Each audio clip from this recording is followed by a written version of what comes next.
Hello, hello, hello. Welcome back to Creative M.E.L.O.D.I. I'm Anthony Frazer, and this is Marlene Marvelous. And do we have a video for you? We are about to dive into the album of Mayhem by Miss Lady Gaga. So, quick disclaimer, we have already gone through this album. We filmed it and we had it in our back catalog. It was in our vaults. We had a hard drive, a 10 terabyte hard drive, and it broke, okay? Don't know what had happened, but it's gone. Yeah. Don't know. If you guys have an idea of how to get it back, please let us know below. But we are now not giving you our first listen. We are giving you our reaction to the album still. But again, this is not our first listen, and we have had some time with the songs and the music. I'm a little bit less refreshed on it because I haven't been listening to it as much because there's so much music that's coming out. Okay. But this one, I'm sure, has been listening to it every single day that she breathes. Yeah, so I'll be honest. Every time that I actually get into drag for our sessions, She listens to the full album from front to back three or four times because it takes her 7,000 hours to do her makeup, and then she comes out looking like the seed of Chucky. So yeah, we know that you take forever because it only takes you 9,000 hours to do so. But with that being said, we're going to go ahead and dive into this. Some of the footage that you're going to see on this album review is going to be our first reaction. And it is our single reviews of what was already put out for Abracadabra and the singles. And then we do also have some of the bonus tracks as well. So we do have some of that footage, but we don't have the rest of the album. So we're going to go ahead and give you our new perspective here now. Without further ado, let's dive in.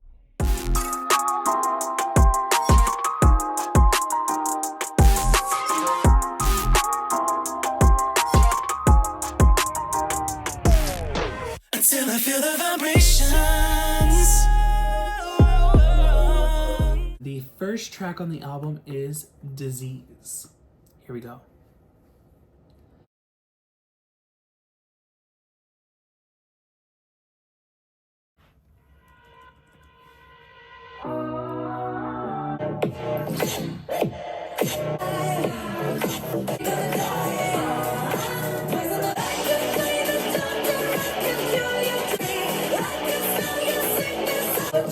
When you sleep, like I could be an antidote to love.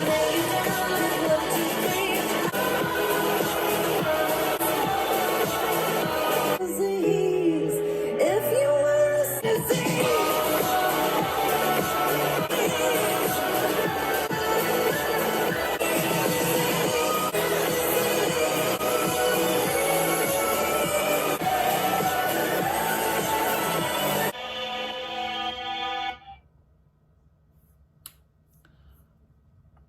Wow. Okay.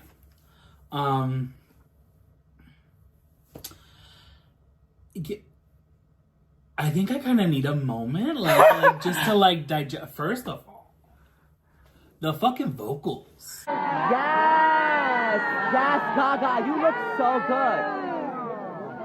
good. Yeah. Like intense. I love it. Honestly, I feel like I would have really liked this had this been like part of like the Joker. You know what I'm saying? Really? Like in the idea of what I had for the Joker and what I thought that the album was going to be for that, for Harley Quinn, like this is what I was looking for. This is that like manic, insanity type thing, that I was like kind of looking for, like. And it kind of like even would flow really well because like how you were talking about how Harley Quinn, even got to meet the Joker. Mm-hmm. Like she was the therapist, like.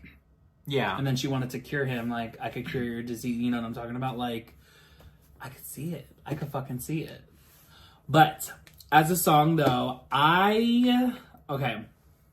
lead single, I'm kind of like, okay, where do we go? Where do we go? Where do we go? This isn't, like, Bad Romance, right? Yeah. This is more like, to me, probably like a Judas. or like a The Cure, you know? Okay. I'm feeling like it's like second single worthy, you know? I'm not technically feeling like it's like first single worthy, so I'm like, damn, okay, does she have something else in the arsenal that's like bigger than this? Maybe, because she did tell us be prepared for next year. She didn't say nothing about being prepared for this year. So I'm like, does she got something sort of she's about to blow something the fuck up? Or, no, we're already past September, so it's not even like she was looking forward to like the Grammys or anything, because the Grammys, I think the last date is September 29th. You have to have music in by.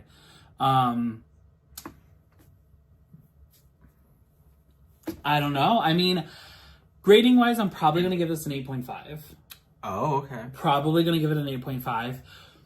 But I also kind of like, you know, okay, I know that you hate The Cure, but I absolutely love The Cure. And I like how she kind of like touches back on The Cure. And I'm like, I see what you did there. That's my favorite Gaga song. Period. But, all right, how do you feel? I want to get your opinion. Okay.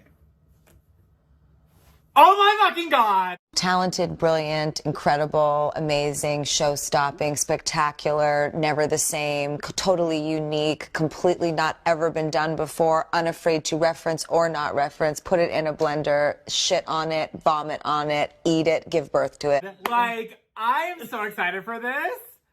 Like, I want to scream right now. Like, for real, I really want to scream right now, but like, I'm pretty sure everyone in the house is gonna not be happy with that, so we're gonna whoo as much as we can. But oh my God, I am so ready for this. I'm so excited.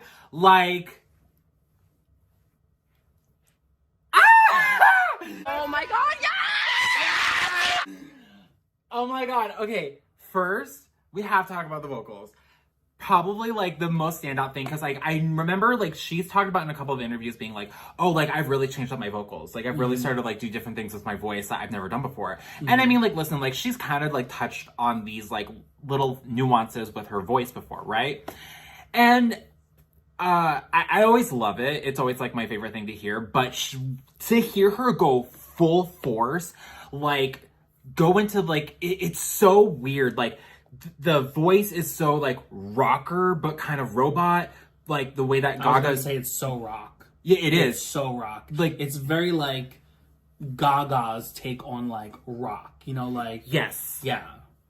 Like that's the thing. Like you have this kind of like that. This is why I'm thinking like, oh my God, like you know, what are we about to get with this sound? Because it's just like, and not only that, but the music video. Because listen, to know that. The choreographer who did Shakira, Jennifer Lopez, and Rihanna's Super Bowl performance. She's done way more than that, but yes. Well, okay. Scoble. Okay, yeah, I don't know her name anyway. But to know that she did like the choreography for this music video, I'm like, I can't wait to even see it. I hope it comes out right now today. I would die. No, she needs to. Would die. Please tell me she did. Because like for real though, like. Oh my gosh, like, I really want to know, like, the choreography. I want to learn. But, yeah, like, I just... Okay, I feel like I'm just jumping off topic and everything. So, okay, vocals, amazing. Absolutely amazing. Love it. Love what she's doing with her voice. It's so insane, so crazy. Lyrics. Oh my God. It's, like, so clever. Clever girl. I love this. I love, like, all the little, like, play on words that she's using and, like, just the way that she's just, like, I don't know, like, it's just so, like, it's just so crazy to me. And then, like, the music, it's, like, this dark, like, harsh electronic music with, like, kind of a rock vibe to it. So I'm like, this is really, like, the in-between of, like, The Fame and, what's it called? Born This Way. Because, like, Born This Way kind of has that, like, rock influence to it. And, very much that. And, The Fame Monster has that, like, synth pop, vibe to it. So I'm just like, okay, I really want to know, I want to know what in the world we're about to get into with this next era. Because, like, this to me is, like, everything. I'm already like, okay, I need to learn the words. Because I'm about to perform this ASAP. In the same outfit. Yes. Right now, she's going to do a performance. And live from the living room. No, I'm kidding. No, but honestly, like, okay, what is it? I actually have like a doctor's outfit, like a bloody doctor outfit or like a little bloody nurse outfit. And I'm like, oh, I'm about to like literally perform this right here, right now. Like, Not the right here, right now. Yep, right here, right now. So. But wait. What I'm not getting though is like, do you remember at the end of the tour, the Chromatica Ball, where she did that whole like... Yeah. Where's that at? Dance in the Shadow. Yeah, that whole like Dance in the Shadow thing. I don't know, because that was the thing. That was the thing. Everyone thought that Dance in the Shadow was going to be the song that was going to come out this month, right? Mm-hmm. Like we were expected to get the single, I think like last week or the week before that, right? So a lot of people were like, okay, when it happened, like the date shows up and it's like, there's nothing. And everyone's like, wait, what's going on? And then all of a sudden it's like disease and like now we're getting, you know, all these things and whatnot. And it's just like, I don't know. I don't know what happened. I don't know if that maybe Dance in the Shadow is actually the name of her album. Like, I don't know. Like, I don't know if maybe it's a scrap song. Like, because listen, sometimes her management be on some crazy stuff. But like, yeah, I don't know. I don't know what happened to that. Wasn't she married to management now? Possibly. Well, or engaged. Yeah. I'm sad. I really want the music video now. Same. Especially after seeing her run from the car. Like, I'm like, girl, when you sent me the Beyonce thing, dead. Absolutely dead. But we can go ahead and end this here, I guess. Yeah. I love it. I love that we're finally getting new Gaga music. I really do not count Harley Quinn as an album. And I don't think you should either. Listen, the album's great and everything, but it's just not, like, I don't feel like it's Gaga. You know what I'm saying? Like, I don't count the Tony Bennett albums either as her albums. I just, like, it's not just Gaga by herself. You know what I'm saying? Yeah. It's jazz Gaga. I really don't want jazz Gaga. I want pop Gaga. I want rock Gaga. I want, like, you know, Gaga on steroids, you know? That's what I really, really want. I'm here for it, though. I'm here for it. I hope that we get a Fame Monster Born This Way bang, bang, bang album, okay? Because I feel like we have been through enough turmoil this year, especially with this race that's about to come up for presidency. You know, I feel like we're going to have something at least to be hopeful for. I lost all hope today. I'm empty. So, yeah, that's what I'm waiting for. I'm waiting, you know, God forbid something happens and we don't get the president we want. At least we have Gaga music. And then we could die. Die. You know, so happy I would die. Anyway, alrighty, and track 2 is going to be Abracadabra.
to start this off. Fucking phenomenal. Yes! Yes, Gaga, you look so good. Fucking phenomenal. Okay? Literally giving me the Fame Monster, giving me a bit of Chromatica, and giving me definitely Born This Way. It's like the three of them mashed together, had a baby, and spit this bitch the fuck out. And I cannot wait till you see the music video, because if you are floored by this, you're gonna be gagged. I'm gonna be like, and y'all gonna eat it again. Gaga. 10. 10s across the board. Yeah, no, it's a 10. Talented, brilliant, incredible, amazing, show-stopping, spectacular, never the same, totally unique, completely not ever been done before, unafraid to reference or not reference, put it in a blender, shit on it, vomit on it, eat it, give birth to it. This should have been the lead single. Honestly, yeah. This should have been the lead single. Honestly, yeah. Like, oh my god. Sorry. Anyway. I don't even know where to start. The writing. Let's start with the writing. The writing was amazing. Start with the writing. Yes. And by herself. By herself, ma'am. Beyonce could never. Ooh. And J.Lo she can only dream.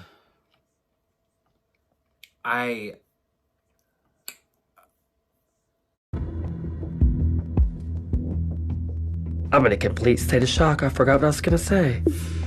I literally am speechless. Like, no, 10. By Lady Gaga. Yes.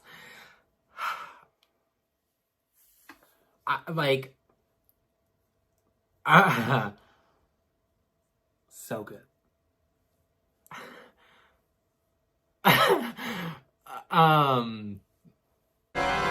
The woman was too stunned to speak.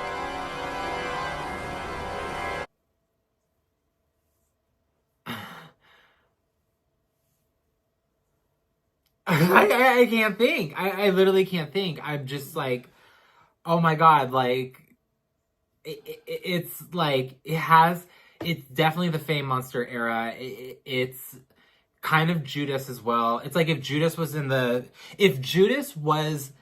Fame Monster era, produced by one of the producers from Chromatica, that's definitely this. Mm. I just, oh my god, like, everything, though, like, just finding the way to manipulate the word abracadabra into a song. And, like, oh my god. And I mean, like, I still go back to that interview of her talking about, oh yeah, I was doing things with my voice, you know, I was playing with things, you know, trying things out. Like, oh my god, no, you hear it. You really hear it in her vocals. Like, this is amazing. Lyrics are phenomenal. I love everything that she said in this. This is so much fun. Honestly, second that I heard it, I was like, this is about to go number 1. 10 out of 10. 10 out of 10. Yup. She ate that up. She ate that. She. And next up we have track 3, which is Garden of Eden. Here we go.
So, okay, I'm kind of remembering some of the things that I've said on this.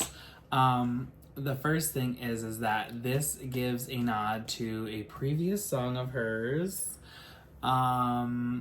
Particularly what song, I don't remember right now. I'm also going to say that this kind of gives me a throwback to Britney's version of Burn It Up by Madonna. It kind of has a little bit of that staccato, that vibe. The melody choice is also there in the production of the song. And then also at the end, I get from Femme Fatale. What is it? Drop Dead Beautiful? Yeah, the end of Drop Dead Beautiful, where she's like, dun, dun, dun, dun, dun, dun, dun, with all the like the vocals and everything. So it's given very that. But there is something that this kind of sounds like with Gaga, like on a previous album. It's more so the construction of the chorus that I'm hearing it than in the bridge itself. Than in the verses itself. Okay. Garden of Eden is great. I absolutely love this song. I honestly think that this... Okay, don't hit me over the head. Abracadabra should have been the first single. Garden of Eden should have been the second. Shadow of Man should have been the third. Fuck Die With a Smile. I don't care if it went number 1. And fuck Disease. I don't care. Okay? I don't care. Those 3 songs heading off this album, and then you can go into your Disease and your fucking Die With a Smile. And it would have been great if you had them back to back. But, which they kind of were, Die With a Smile and then Disease. But if you would have went in order with those 3 hard-hitting songs, I really feel like this album would have burned well a little bit better on the charts. Because it kind of fell quickly through the top 200 on Billboard, even though she did get a number 1, right? Yeah, she did. But I don't know. There's just something about the way that the singles were kind of put out, and I get it. It's Gaga. She wants to be different. Watch your mouth.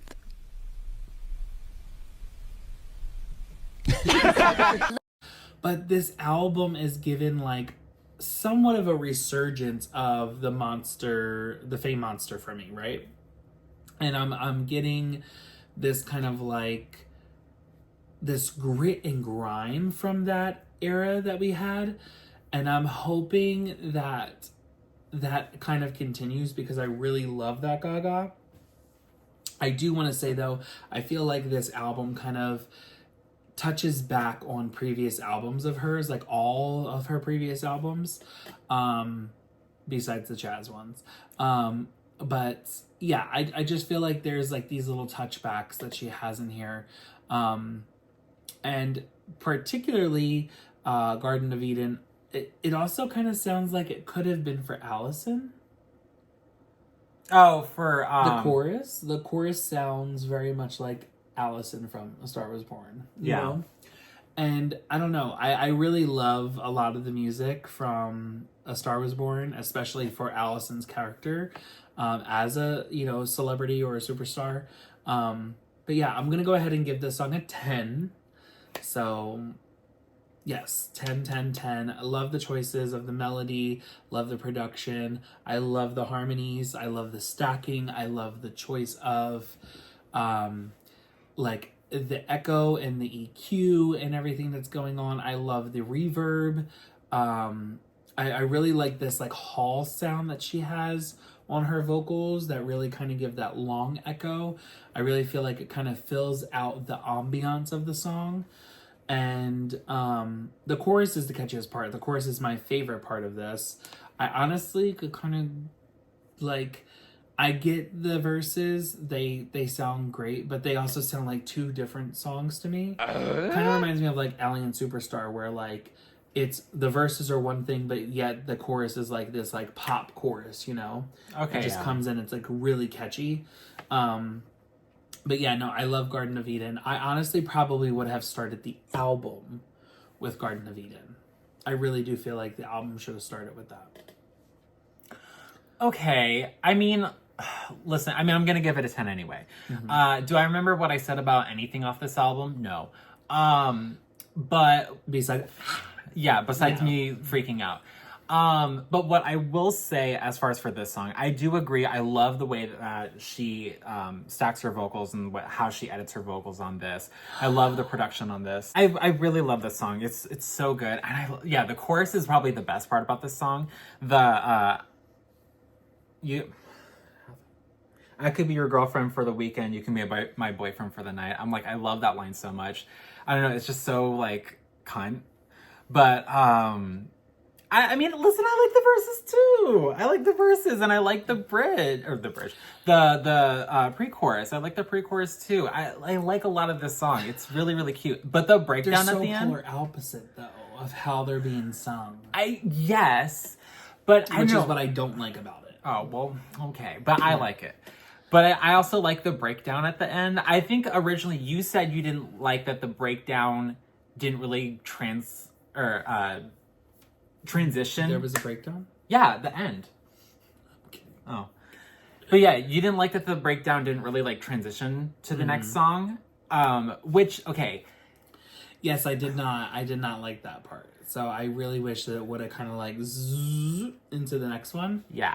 I mean, yeah, I guess it could have, but I don't know. I still like it.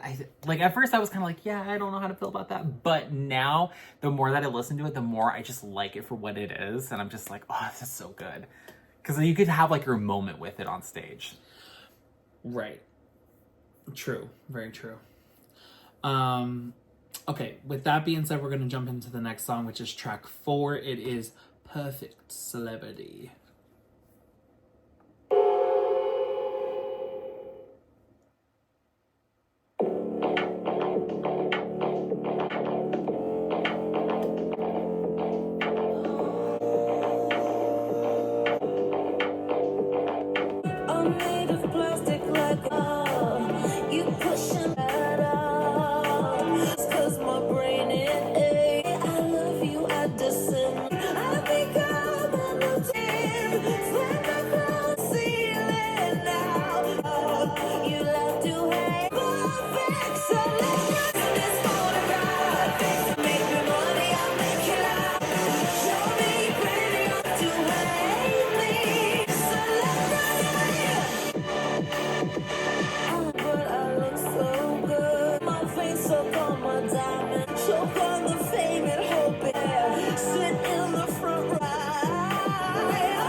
Okay, so I remember this song kind of gave me like somewhat like the vibe of like Perfect Illusion meets the vocals of Chromatica. That's what it was kind of doing for me. It was kind of touching back on that. And a bit of also Born This Way. You know, I feel like she was kind of touching back on that moment of those albums. I do love this song. I do think that it's a great song. I'm going to give it a 10. I also love the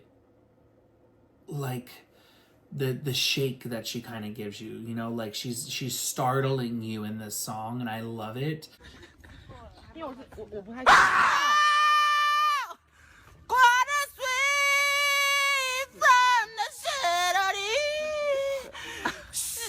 And I love this like growl that she presents in her vocal.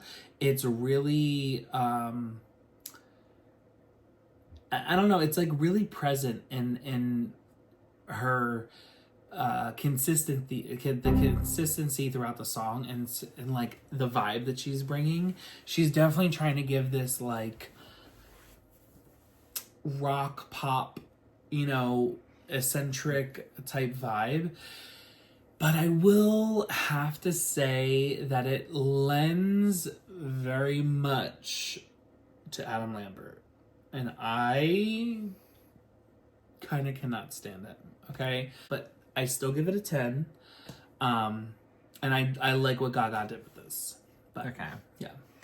You know, I love this song too. I give this a 10. I really love this. Now listen, I see why Disease was the first song off this album.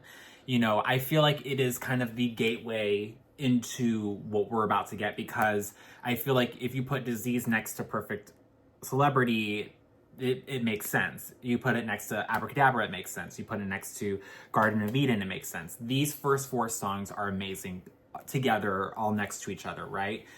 But I feel like Disease is very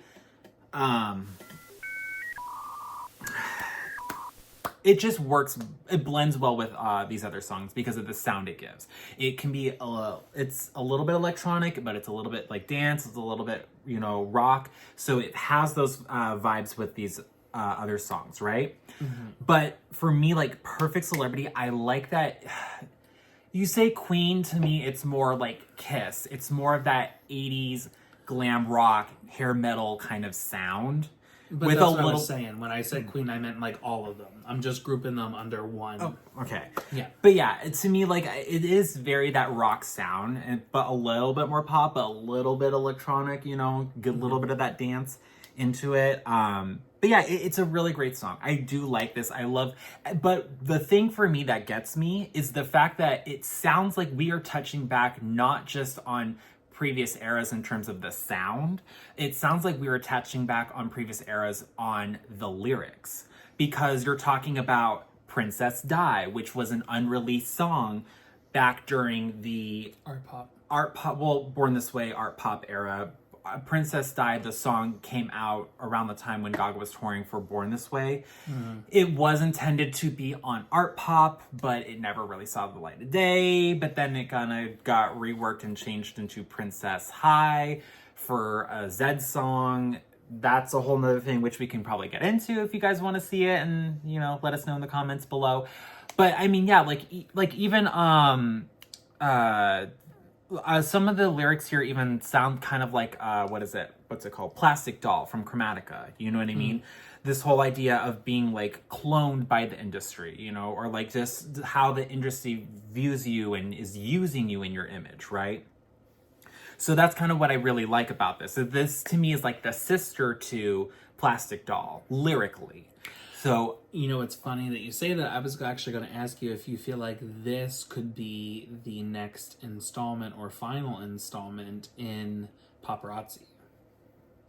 Oh, yeah, because there is that whole thing with, like, Paparazzi Telephone and the sequel to that. Mm-hmm. Because Gaga did announce that Beyonce and Gaga are going to be doing the next installment to Telephone. Is it the next installment for Telephone? I don't know. I don't really know. Lyrics are amazing. Vocals are great. Production's really great. It's really my vibe. I love it. Yeah, I just love that Gaga goes into this rock mode as for this album, and I love that we see more of it in this. It's very Born This Way, very a little bit of Joanne, like, but also a little bit of Chromatica and the Fame. I don't know. It's chaotic. It's mayhem. You know, you really, like, the more you listen to it, the more you really see the vision of this album. So, but great for the first 4 songs, bangers. 10, 10, 10, 10. 10s across the board so far. 10s across the board. Yes. And then we have track 5, which is Can't Stop the High, which is a bonus track. Yes. But this one would like to go ahead and make the track list the way it is kind of transpired on Wikipedia. Yes, by the way that she included the bonus tracks onto the album. Okay. Okay, so here we go. It's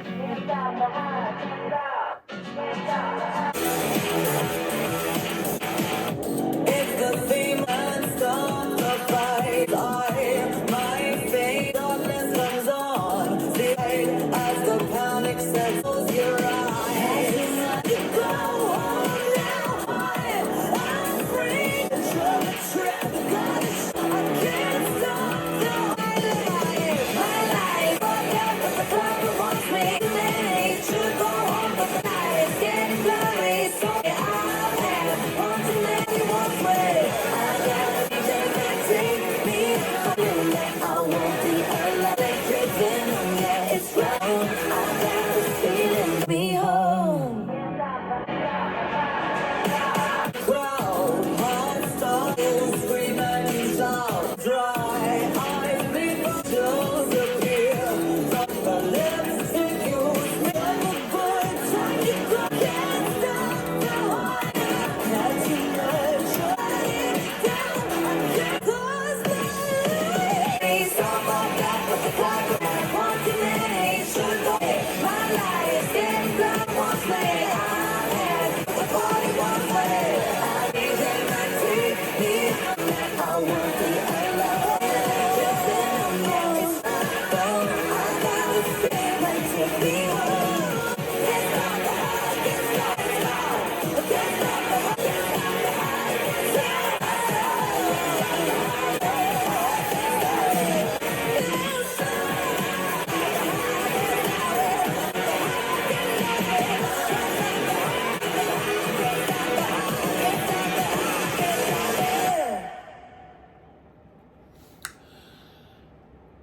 Okay, I kind of like it a little bit more now than I did on the first time we listened to it. Okay. I also haven't heard it since the first time we listened to it. Mm-hmm. I will say though, I do understand why it's a bonus track. Agreed. I don't feel like it necessarily flows perfectly with the album Okay. thus far. I feel like this is kind of a bit of a somewhat repetitiveness of the last song, though, so I do understand why maybe it's sitting here on the track list. Mm-hmm. It does, though, in the verses, especially the first verse, it gives me like a touchback onto art pop a bit, like the vocals, you know? Yeah. So I don't know, I do like it. I am probably gonna give it a 9 though. Okay. Just because I do feel like it's, I don't know that I would put it on the album itself. I would leave it as a bonus track. I don't know that I would throw it in the middle here. But yeah, on the first half, I kind of feel like we're stopping a bit. I probably would have moved on to a different song, but yeah, we'll dive into that. I do appreciate her vocals here though. I do like this like storyteller rock pop vocal that she has going on here. Mm-hmm. It does sound a bit more reminiscent of you know, the art pop in that style, but I don't know. I feel like there's something here. I feel like she maybe played with the sound a bit, you know, while she was in the studio working on this album, and she wasn't as in love with it. And then when she came up with like bonus tracks and stuff like that, she was like, okay, yeah, I do want to put this one in there. Like, I finally found a home for it. But I do like it. So yeah, a 9. Okay. Yeah, I mean, I'm gonna give it a 9.5. I do really like this song. But it's giving bonus track vibes. The thing is like, the thing is that it does sound a little incomplete, which is kind of unfortunate because I actually think that it kind of flows a little bit with this track list a little bit. Like, it has that party-esque lyrics, but like the sound with the music and all that, especially right after Perfect Celebrity, it makes sense. Like, you kind of go from like that hair rock, glam rock kind of sound into this more industrial kind of sound. And like kind of 9 Inch Nails a little bit, right? But like, I don't know, it just, if it was maybe a little bit longer and a little bit more like played with like the lyrics and the production, I feel like it could be more fulfilling. You know what I mean? Okay. Like, because the thing is, Gaga did this also with Born This Way, you know, where the bonus tracks were thrown in the middle of the album. And I mean, and I liked it. I really liked it. But I don't know, I just feel like that this could have been fleshed out a little bit more. And it, like, even if it was like, oh yeah, this is a bonus track, right? I feel like that it could have made the sound and the flow of this album good. Because I do like the lyrics, I like the vocal production, I like the sound. I think it's good. But I don't know, I just wish it was more fleshed out. Yeah.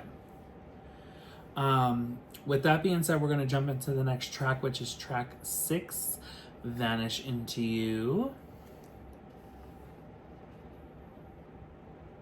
Saw your face in a picture by it was golden. High you come to lovers that time the blue moon forget you in your life. Do you still see me now? Are you crying me? Do you see?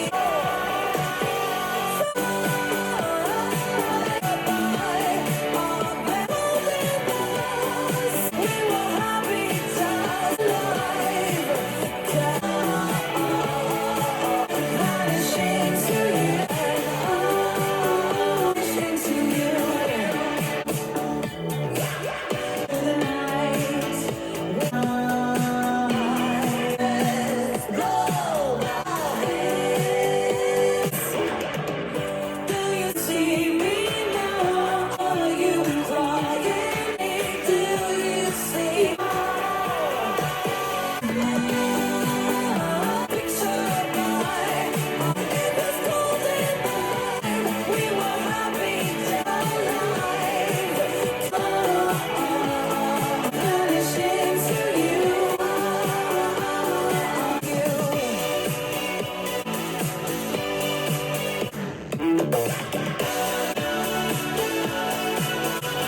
Saw your face I'm in the bottom of inside. Someone's happy just to be. Can I? Are you? Can I? Vanish into you. Vanish into you. Can I? When I die, vanish into you.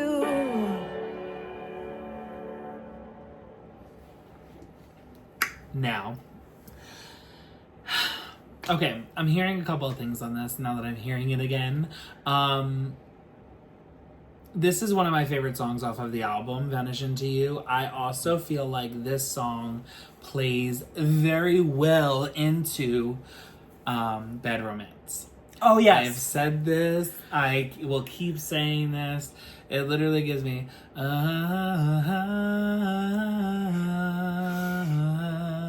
caught in a bad romance.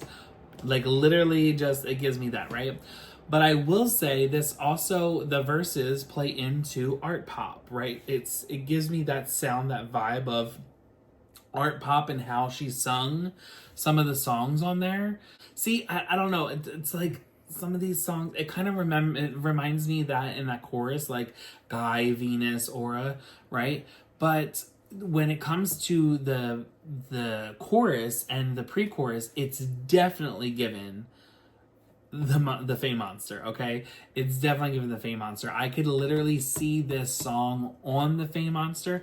This song could have been after Teeth, to be honest. Okay. I could definitely see it after Teeth.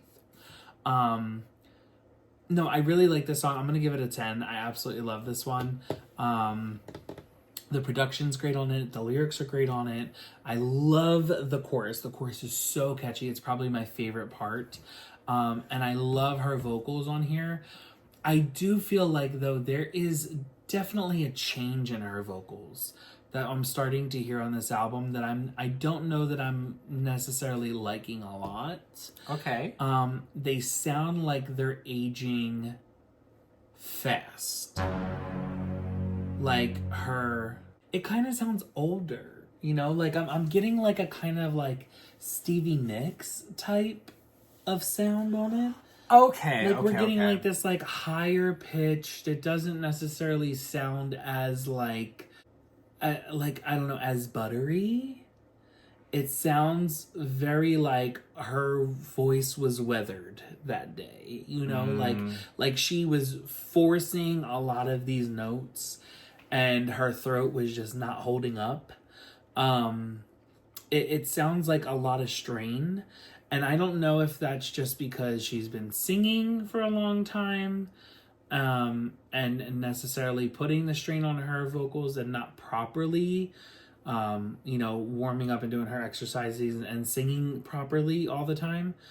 Because there are some notes in the past on previous albums where I'm kind of like, that was improper. But, again, to each their own. I'm sure Mariah feels the same way now after doing whistle notes for umpteen amount of years. We're not going to say how many years because Mariah does not see age, or acknowledge it, time. But your vocals start to deteriorate in a way of like, and not necessarily in a bad way, but they're not going to sound how you did when you were 20, Yeah. And so they sound aged on this album. I just don't know how much that I like that part of it. Yeah. I mean, if I can say something, I would say that like, maybe the day that she recorded this and she was like laying down the vocals, maybe it was just like she just wanted to like keep going at it, keep going, and that was just straining her voice there. But I mean, I also could think of like her liking the sound of that just to get that more like raspy rocker kind of tone for the song to kind of carry out for, again, the rest of this album, because it has more of that like rocker-esque like vibe. Yeah, but I hear this strain in almost every song besides Abracadabra. Got it. Like, Abracadabra is the only one I don't hear it in, but I hear it in Disease, I heard it in Garden of Eden, I heard it in Perfect Celebrity, I heard it in Can't Stop the High. Now Vanish Into You, I'm hearing it as well. And I'm just kind of like, there's definitely had to have been some time in between recording these songs. It's not like she recorded them all on the same day. And if she did, I understand why her vocals sound the way that they do. But I don't know. I feel like her voice is maybe seasoned at this point the way it is. And, it's kind of like a cast iron pan. You know how you're not supposed to wash it, right? Even though I do. Because I can't have a dirty pan. I'm so sorry. I can't do it. But a cast iron pan, you're not supposed to wash it. It's supposed to just like, incorporate all the seasonings that you've used in it. And as you grill on it or you like saute and fry, it's supposed to keep that, flavor, or that it's supposed to hone in all these flavors. Yeah. Maybe that's just where her vocals are now, They're like a cast iron pan. And even though they're strong and they were built for tough, they may sound a bit different now, right? I just don't know how much I like that. I am going to give it a 10 though, because I do like the song. But I am hearing now the vocals, and I'm not 100% in love, No shade, but I'm just not 100% in love. But I mean, I'm gonna give this a 9.5. So you're gonna give it a 9.5? Yeah, I think I might have given this a 10 on the original. You did. You pretty much gave every song a 10. Yeah. Okay. I guess the thing is, for me, after kind of like listening to this album a couple of times, I don't know. I mean, it's catchy. I like it, but I don't know. There's something about the chorus for me that's a little like cheesy that I think I'm just not really liking. But I like the lyrics. I like her vocals. I like the production on this, you know?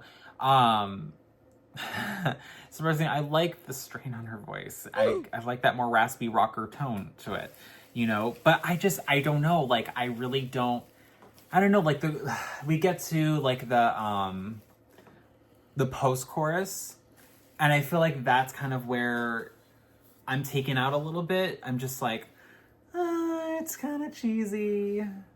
I don't know. I don't know. But it's not a bad song. Again, it's not a bad song. It really is up there. I don't know. I don't know. Like, the more that I'm listening to, the more I'm like, it's slowly becoming skippable, but it's like one of the, like, a likable, skippable song. Oh. Yeah, I don't know. Well, we're gonna jump into Killa next, which is track 7? Yes. Or 8? 7. 7. So here we go. Killer.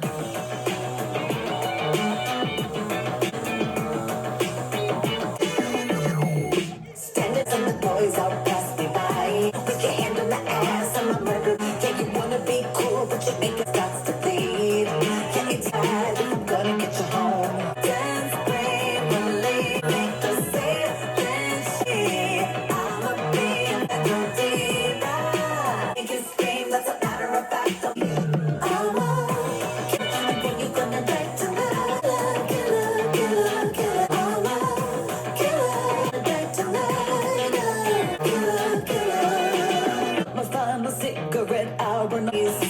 Looking at you like for a homicide. Under your skin and bone, never tries. I'm about to wear you out like paralyzed. Gonna make brain believe that make the same thing she. I'ma be at your diva. You scream, that's a matter of fact. I'll be a killer. You gonna die tonight. Killer, killer, killer. Killer tonight.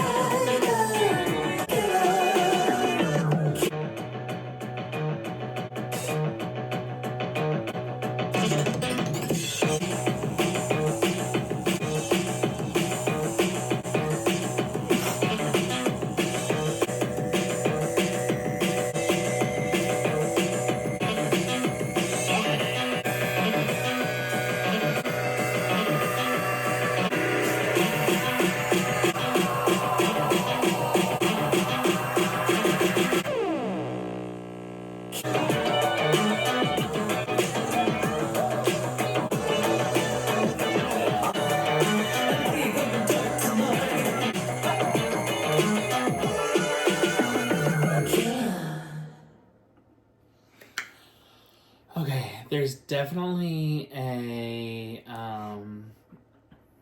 sample. Mm-hmm. It is David Bowie. Yeah, so I remember even last time, I don't think you clocked it before. I knew the sample, I just didn't know who it was necessarily. Yeah, so she's sampling Fame by David Bowie, which is ironic because they don't like her. His family does not like her after that tribute she did for the Grammys for David Bowie after he passed away. I loved it. I thought it was phenomenal.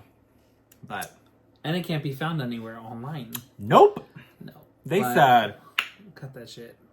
But I will say, though, I don't really like this song. And I'll tell you why. It is very, like, 70s, like, cop, like... I don't really... The funk, I really don't care. I don't really need it. You know what I'm saying? I really think of, like, a Starsky and Hutch type vibe with this. What I do like about this is that I feel like it kind of plays into her and what is that guy's name? Andrew something. Andrew Samberg or whatever from like Saturday Night Live. Andy Samberg? Yeah. When they do like those songs together and she kind of like has like this like character persona that she takes on. I feel like the vocals are kind of giving that. And I don't mind the vocals. The vocals aren't where I have the issue with. It's the dated sound in this like 70s vibe, you know, Austin Powers, Spy Who Shagged Me type thing that I'm just kind of not into. But again, that's personal taste. That's not necessarily what she should have done for the album. It's her album. She could do whatever she wants, right? But for that, I'm going to go ahead and have to give it an 8.5. Vocally, though, I think she did amazing. So if we were just going off the vocals, I'd probably say like a 9.5 on this. Okay. But as for the song as itself, like as the song, I'm going to give it an 8.5. I'm really not feeling it. By itself, it's definitely a song that I'm going to skip on the album. But again, personal taste. Okay, so I give the song a 10. Also, side note, we completely forgot, this features Gus Effelstein. Gus Effelstein? I have no idea. Yeah, Gus Effelstein. Gus Effelstein. There we go. Yeah, Galinda. I love this song. It's a 10. I love the David Bowie influence on this. It actually takes me back to the Fame era. I don't know. I just love it, but I'm sad. Okay. It's funny too because I don't like David Bowie. I hate you so much. I don't. Anyway. I don't get the hype. Really don't. He is gay culture. I don't care. Wow. So is Adam Lambert. So they say. I don't know, but so is listen, I love Adam Lambert, but like that's my husband. But like, I don't. He's got to do something really impactful. I love his voice. I absolutely love his voice. Because you guys have the same hairline. Anyway. And this former president. I love his voice, but yeah, I love this. I love the David Bowie influence on this. I don't know. I love her vocals, and I mean like the character thing that you're saying, like that to me is her like bringing out that David Bowie influence. You know what I mean? Because that's kind of how David Bowie would sing on his songs. You know, that's kind of how he, you know, just sounded. You know, so it's like I hear what she's doing. She just wants to bring out that influence, that inspiration, you know, and I don't know. I like it. I like the lyrics, they're cute. The pre-chorus is like the best part about this song. I kind of like the storytelling a little bit that you get from this song. You know, there's a lot to play with this song. So it's fun, it's cute. I like it. You know, it's short, but I love like I remember I was a little confused and conflicted with like the ending and like the breakdown. Mm-hmm. But now I like it. I really, really like it. And I love her like fucking scream at the end. It reminds me when she fucking the scream is good. It reminded me when she won the a VMA back in 2010, and when she grabbed the award, she turned around and like screamed into the mic. Yeah! That's what it reminds me. I'm just like, yes. All right, so the next song that we're gonna go to is Zombie Boy, which is track 8. Here we go. We're about to be up all night, waking up for zombie. So me, you zombie boy, you zombie. But there, in the backup, isn't here. Yeah, your girlfriend boy inside a cage, looking at you been up for days. Like you, 'cause you're an animal and you're closing in on. Yeah, you're an animal and it's just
So, I do actually like this song. I'm gonna actually give this a 9, but it does remind me of another song, and you guys are gonna bop me on the head. But the chorus kind of reminds me of it. Jessica Simpson's of her like, who cares, that's right, but the body don't stop. But it's still, I don't know if it's a smart decision when artists do this. I think it is a clever thing because you kind of make people think. I feel like a lot of music now is consumed so quickly that everything's just kind of over everybody's head, right? It's consumed in a moment and then it's done, right? When an artist does something like this, I feel like it's clever because it makes them stop and think like, where did I hear this before? Oh my God, this sounds familiar, blah, blah, blah, blah, blah. And then it becomes like, it's familiar and it's popular, so it's already a great song. You know what I'm saying? Yeah. So it lends it to the conclusion that this is great. But I also feel like for people who kind of know music and know a wide variety of music like myself, that it kind of lends it to the fact of it sends me down a rabbit hole and I like become obsessed with trying to figure out what the fuck it is that I'm hearing in my head, and then I finally hear it and then I'm kind of like, Jessica Simpson, like, really? Public Affair. But I'm like, at the same time, but again, I don't know. I don't know if it's the right thing to do, the wrong thing to do. I don't know. I'm still up for debate on that, but I do like the song. But it's also not a 10 because I feel like we've sampled Public Affair by Jessica Simpson. I don't know. Work. So I don't know who this is. I don't know. Die kenne ich nicht. Never heard this song. Honestly, don't even. I mean, I could kind of hear what you're saying, but like, truthfully, to me, this sounds more like Donna Summer. To me, this is definitely a lot more like 70s influenced and a lot more like disco influenced. And I mean, I really like it. I'm really torn between either a 9.5 or a 10. Just because I'm like, we kind of are like lending back from like the David Bowie-esque kind of vocals, the like deeper kind of like talky-ish kind of vocals that she does on here in the chorus. But I don't know, I like the storytelling, I like the production of the music. It sounds really, really good. The chorus is really cute. I don't know. I think when I first heard it, I was like, I didn't know how to feel about it. It kind of sounded like filler for me. And I mean, it still kind of is, but like, this is like one of those like songs for me that's like, it's not really like the strongest or most spectacular, but like, if you heard it, you would bop to it and like, you'd still have fun with it. Like, I think that there's definitely like a fun, like visual or performance that you could do for this. But also, I don't know, like, it's just like, it's funny because I feel like this is cheesy, but not in the sense of like, the way that Vanish Into You is.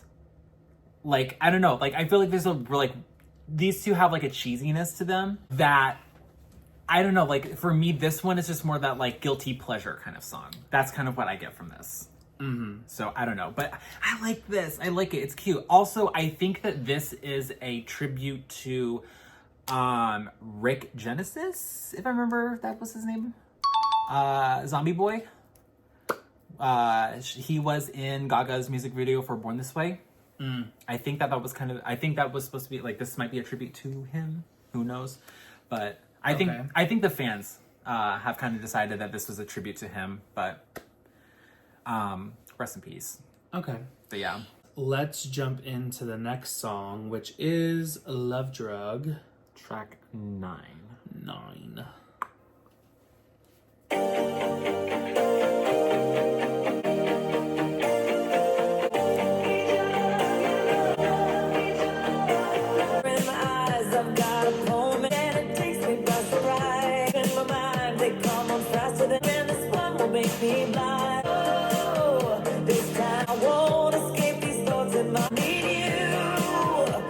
But I'm gonna fight with this. I don't want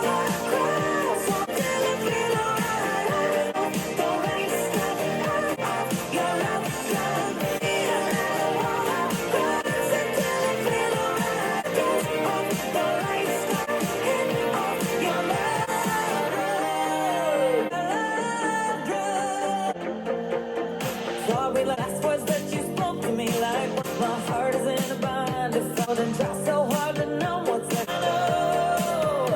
I won't escape these thoughts that I need you. And I thought if I could I don't wanna cry, so I feel alright. Just the right stuff. Your love, your freedom. I don't wanna dance until I feel alright. Just the right stuff. Your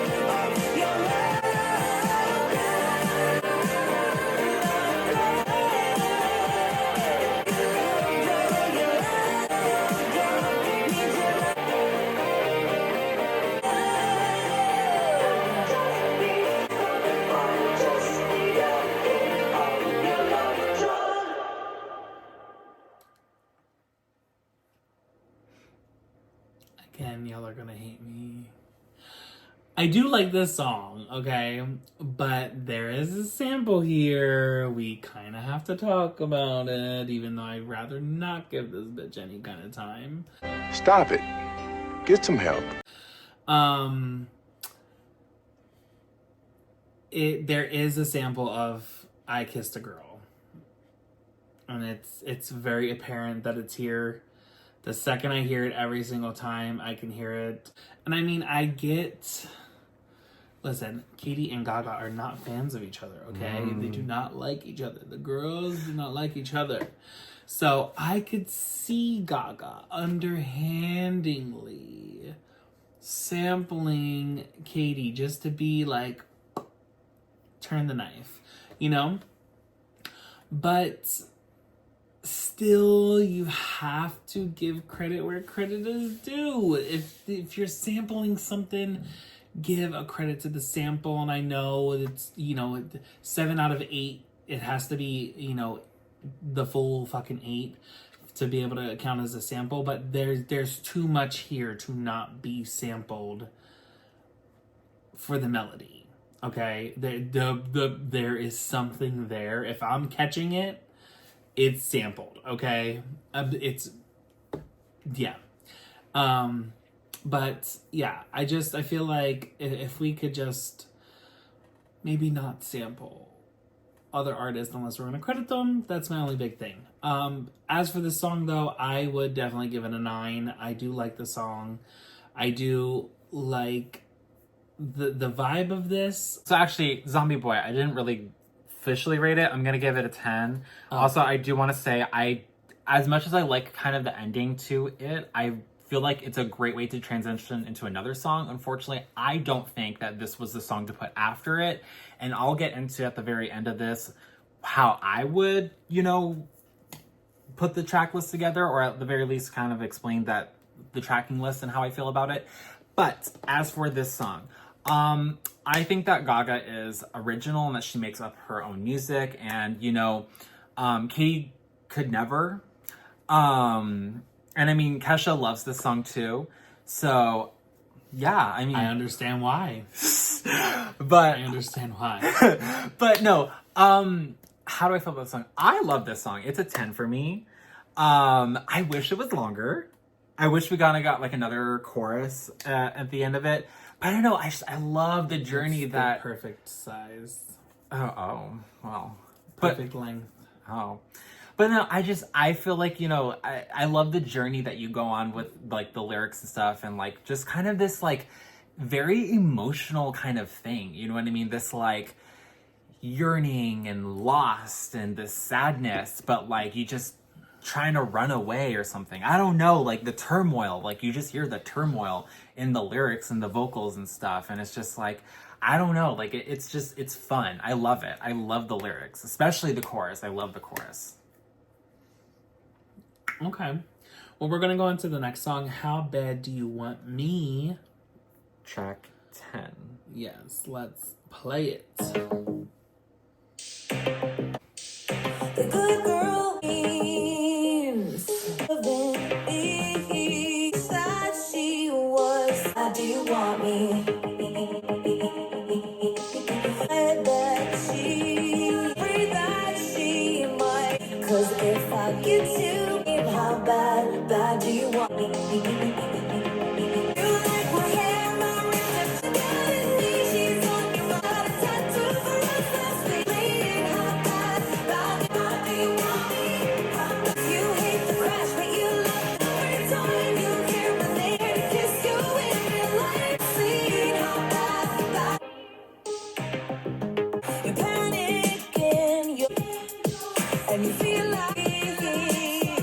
'cause my heat's so hot. So fucked up with you, but when you're all through, you're weak too. How bad do you want to? You need to let the fat girl like all the time, but I'm not keeping good. Boys, let me want me.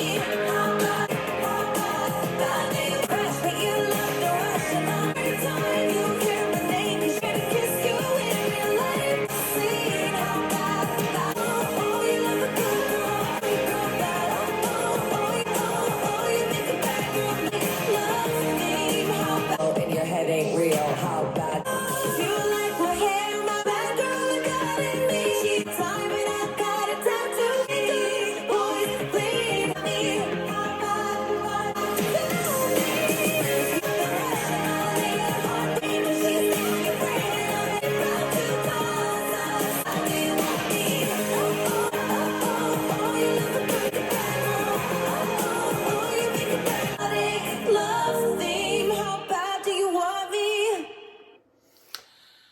Now, what Taylor Swift song is this?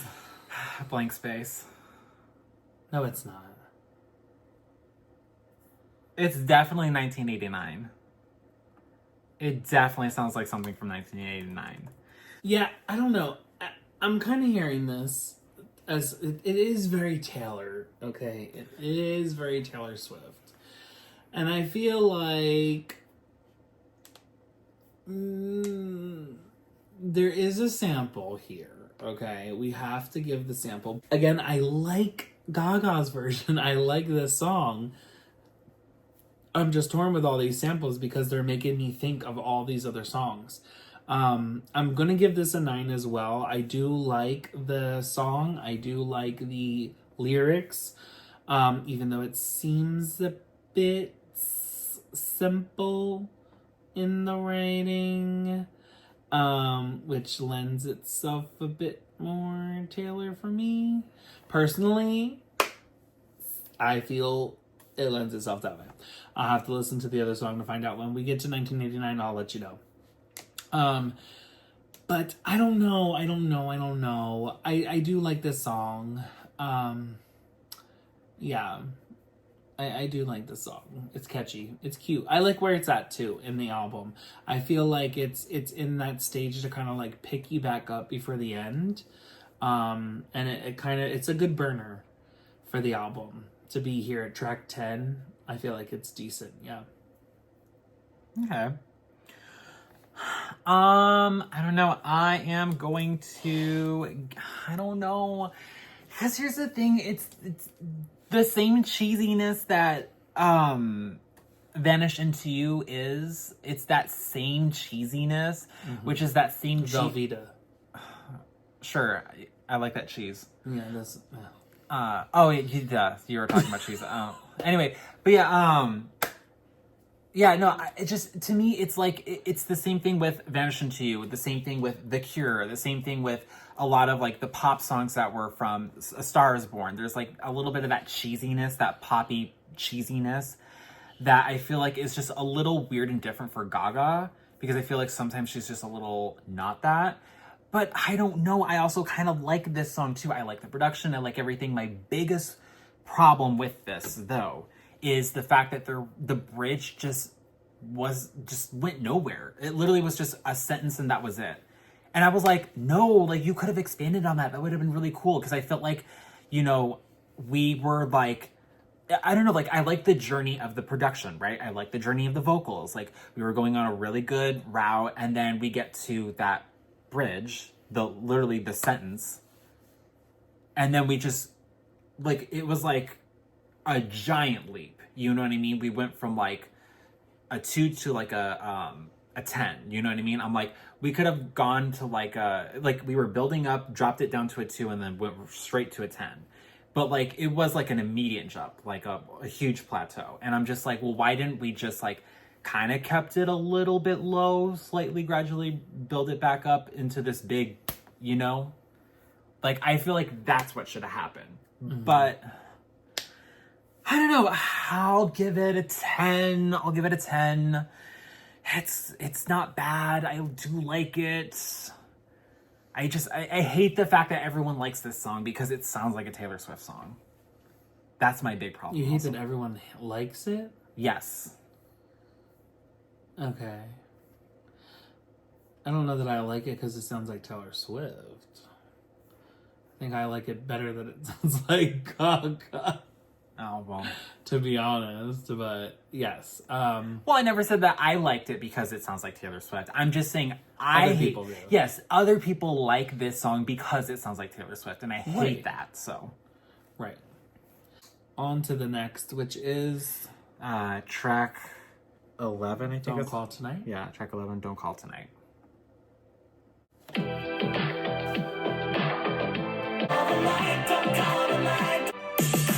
I can't let you say to me tonight.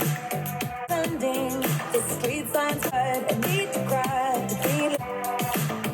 You pull down, then I beg to come back. Addicted to your lies. And in the mirror, I get back at me. There's your eyes. Don't call tonight, wanna hurt me. It's not because you play. Tomorrow you'll I can hear everything. Don't call tonight. Saturday morning, I tried to blame mine. But we're out of life too many times. Say goodbye. You call me and I beg to come back around to your lies. Out in the mirror, I get back at me. Then your eyes. Don't call enough, you wanna hurt me. It's not because you call tonight. Come on, I can hear everything. Don't call tonight. Don't call tonight. Don't call tonight. Don't call tonight.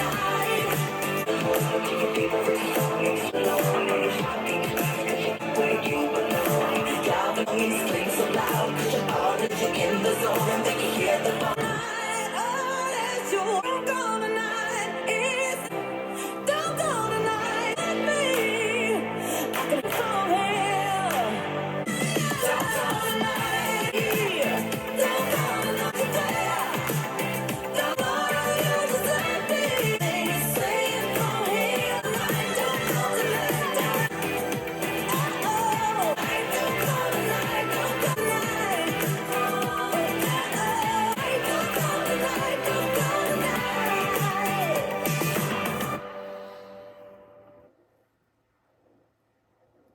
So, I feel like there's two samples on here.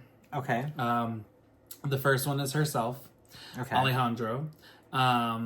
You can definitely hear it in the don't call my name, don't call my name, Alejandro.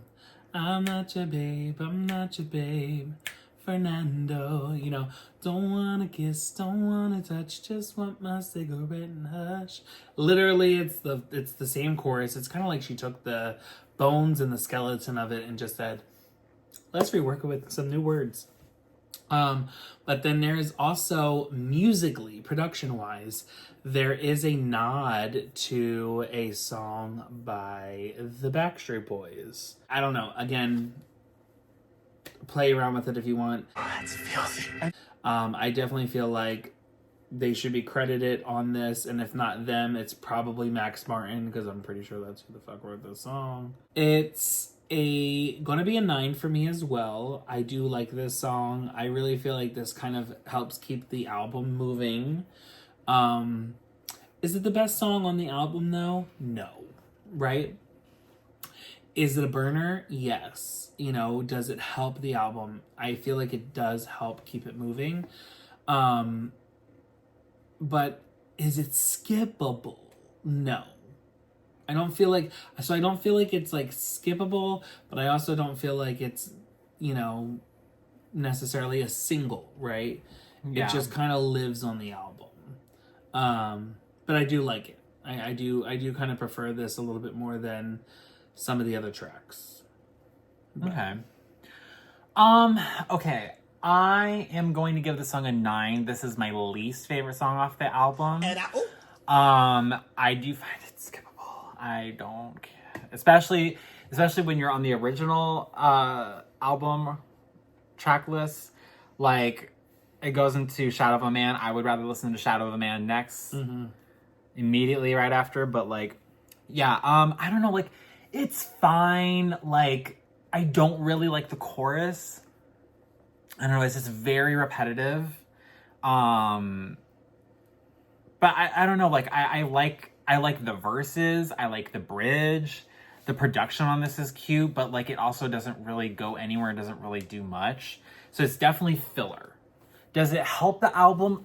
Yes, but I also think that it's also the problem is the placement. Again, this is kind of where in the album I feel like that the placement of the songs could have been better and it could have helped enhance the album itself to kind of sound maybe different and a little bit more enjoyable, or even though it's already enjoyable. Just saying. But like, I don't know, I just feel like the experience of listening to this album could have been more enhanced had the tracking list been a little bit different. That's just what I think. But yeah, I don't know. It's a 9. Okay. The next song that we have up though is "Kill for Love," track 12. The next bonus track.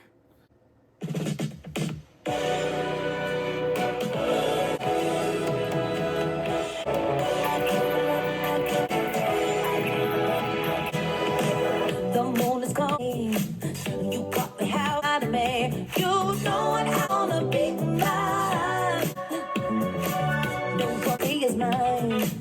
It's left behind. You know what you're gonna be mine. Skies, I'm about to take you out of my demise. Can't escape my grip tonight. I won't be wet my appetite.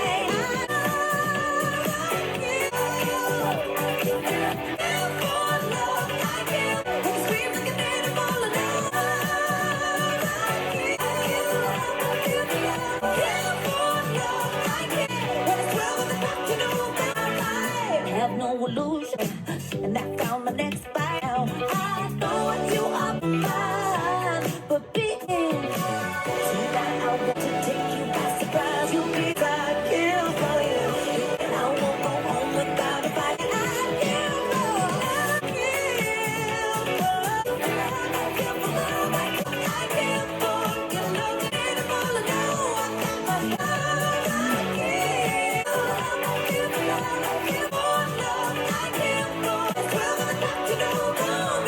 and tell me what you from. You're on the hunt, I'll be a snack for fun. What's your name? Tell me what you're from. On the hunt, I'll be a snack for fun. For love,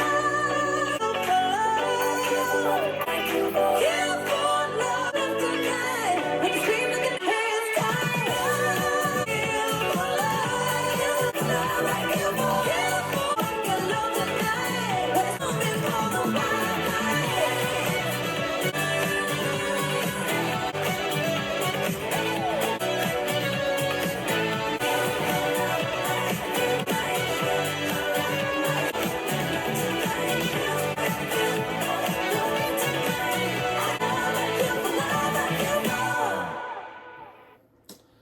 Oh my fucking god, what sample is that?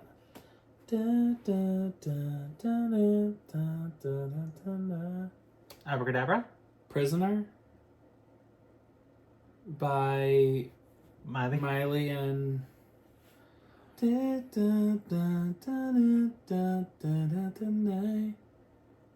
Yep. Yes, it is ma'am.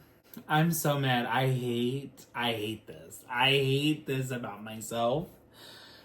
It took all this time to listen to this album. Though this is only like my 3rd time hearing this track. I think it's 2nd actually. What else is funny is that there is another sample in here from Justin Timberlake's Suit and Tie. And again, I mean, now this isn't a full 8 count. Yeah, I don't know. There's just... the fact that I can pull these samples out of here and I'm like, why are these people not credited? It really pisses me off. It just pisses me off as an artist and somebody who...